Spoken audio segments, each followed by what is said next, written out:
Modern history के अंतर्गत ये प्रमुख घटनाएं कवर की जाती हैं। पहला, the establishment of power of east India company in India, यानी ईस्ट इंडिया कंपनी का भारत पर स्थापित होना, अपने आप को शक्तिशाली बनाना। ब्रिटिश एडमिनिस्ट्रेटिव सिस्टम, अंग्रेजी प्रशासनिक व्यवस्था। The economic and revenue policy of British causing the ruin of trade and Indian handicraft as well as starting the process of industrialisation. और अंग्रेज़ों के द्वारा अपनाई गई आर्थिक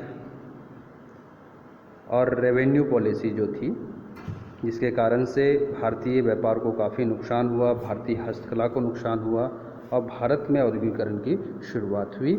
ये सभी चीज़ें हम लोग मॉडर्न हिस्ट्री या आधुनिक इतिहास के अंतर्गत पढ़ते हैं। इन घटनाओं के ऊपर, घटना चक्र के ऊपर अध्ययन करते हैं। Newspaper and magazine. Newspaper provide important information belonging to particular period. अखबार जो है वो किसी पर्टिकुलर समय में, निश्चित समय के ऊपर काफ़ी महत्वपूर्ण जानकारियाँ प्रदान करते हैं। साथ में पैम्फलेट्स जो हैं ये भी काफ़ी इम्पॉर्टेंट जानकारियाँ उस समय की प्रदान करती हैं। महत्वपूर्ण व्यक्तियों के द्वारा लिखे गए लेटर्स जो हैं वो भी हमको उस समय के परिस्थितियों को जानने में काफ़ी मदद करता है। इसके अलावा अंग्रेज़ सर्वे करवाते थे, सेंसस करवाते थे, और ये जो सर्वे और जो सेंसस है ये भी हमें उस समय के बारे में काफ़ी महत्वपूर्ण जानकारी प्रदान करता है। Official record.